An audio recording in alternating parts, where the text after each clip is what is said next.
Having the love and support of a biological father is so important to a child's life. It's also important for the community to support fathers and help them realize the impact they have on a child's life.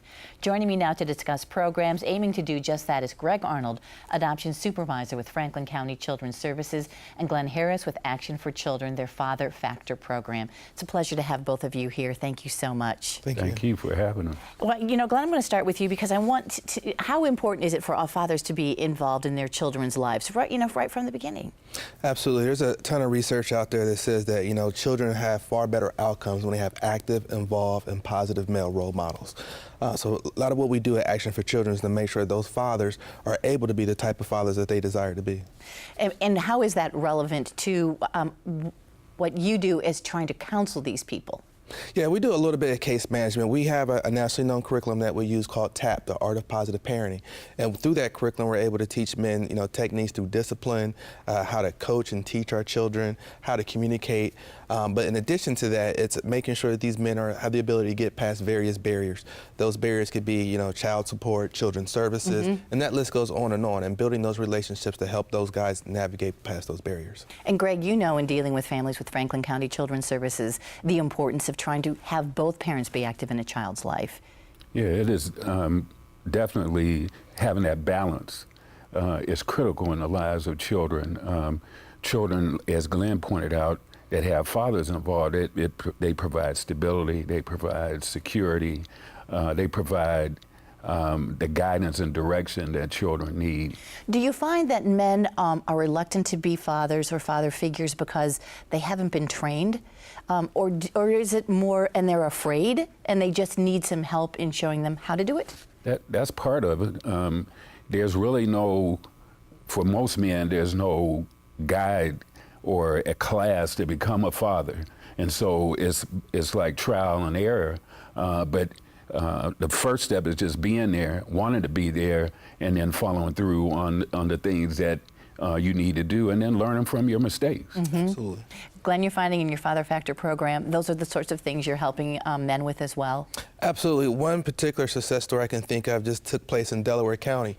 We had a father who hadn't had a driver's license in over 19 years. So as you can imagine, the multitude of issues that came along with that, a wife having to support and drive him everywhere he needed to be.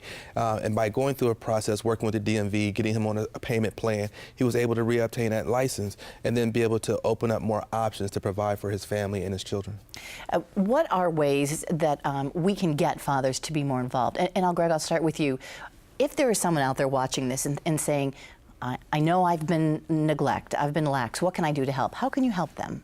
Well, I mean, there are parent mentors available, churches that provide some of the programming. One of the programs that Glenn talked about, Father Factor, I know at the church that I attend, we have men that attend Father Factors where they actually go through classes to learn how to be better in their role. And even if they made some mistakes, there's redemption on the other side where they can make it up and do the right thing.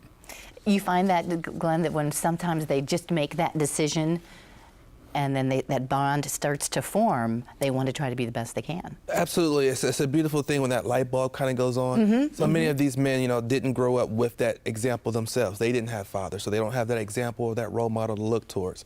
It's really remarkable when men go through that process and understand the important, critical role that they play in the lives of their children. It's really about the education and making sure they understand that. And Greg, it's interesting, you said there's no parent manual. There's really no parent manual for men or women.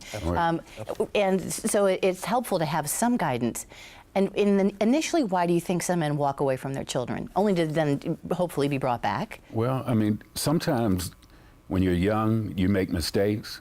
There are errors in judgment. We recently had an example that was in the paper regarding I saw that. A father who made some mistakes, was incarcerated, but he saw his child for the first time when he was behind bars. And something must have went on inside of him to say, okay, I need to do better. And with the help of the worker and community supports, he's now solely caring for his daughter. Well, that's great information, and I loved that story as well, Greg. Thank you. Thank you both, and the information has been on the screen for anyone who wants to try to get in touch with you so they can be better fathers. Thank you both. Thank you.